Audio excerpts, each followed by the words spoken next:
এনেকুৱা এটা মহান অনুষ্ঠানত আজি তেল আৰু প্ৰাকৃতিক গেছ নিগম সম্পদত মোক এনেকৈ যে সাংস্কৃতিক শোভাযাত্ৰাৰ কাৰণে উদ্বোধন কৰি মানে এই অংশগ্ৰহণ কৰিবলৈ মাতিছে, সেইটোৱে মোৰ কাৰণে এটা ডাঙৰ সৌভাগ্য। আৰু ইয়াত এই মঞ্চটোত এইকাৰণে ভাল লাগিছে, আগতো মই আহোঁ, ইয়াত জাতি ধৰ্ম নিৰ্বিশেষে বুলি ক'লে ইয়াত বৰ বেছিকৈ সূচায়, কাৰণ সৰ্বভাৰতীয় এই অনুষ্ঠানটো সৰ্বভাৰতীয়। যদিও আমি অসমত থাকোঁ, আজি অসমৰ এই অনুষ্ঠানভাগ অসমীয়া এটা হেৰি, ইয়াত মানে আমাৰ বাহিৰৰ যিসকল ইয়াত বিষয়া আহে তেল কোম্পানীৰ জৰিয়তে, তেখেতসকলেও মানে যথেষ্ট ইয়াত সেই অনুষ্ঠানটোত মানে উপভোগ কৰে, আৰু এইটো মোৰ এটা সৌভাগ্য।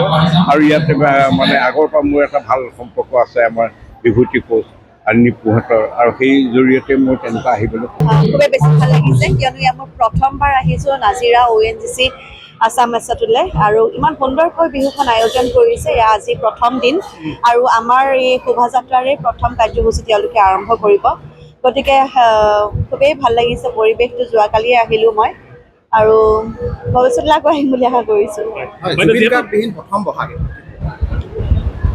এইটোৱেইটো ডাঙৰ কথা, আমাৰ সকলোৰে মনত বহুত দুখ।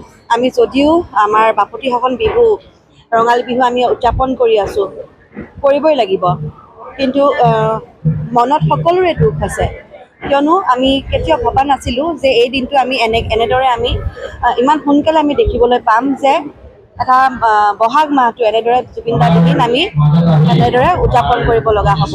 গতিকে সকলোৰে, প্ৰত্যেকজন শিল্পী, প্ৰত্যেকজন অসমবাসী ৰাইজৰে মনত দুখ আছে, আৰু আমি আচলতে শব্দৰে আমি প্ৰকাশ কৰিব নোৱাৰোঁ। যেতিয়া আমি মঞ্চখনত উঠোঁ, যেতিয়া আমি জুবিনদাৰ গীতসমূহ শুনো, তেতিয়া চকু আমাৰ নিজে নিজে চলচলীয়া হৈ পৰে। গতিকে ভাষাৰে নহয়, আচলতে আমাৰ অন্তৰত এটা দুখ এটা আছে।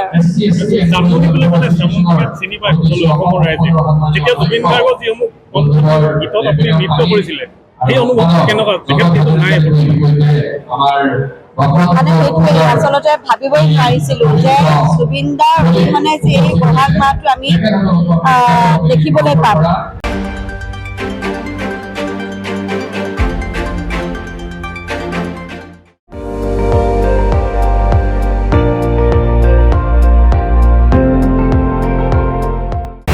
আপুনি চাই আছে ND24, সৰ্বশ্ৰেষ্ঠ নহয়, সৰ্বোত্তমৰ দৌৰ।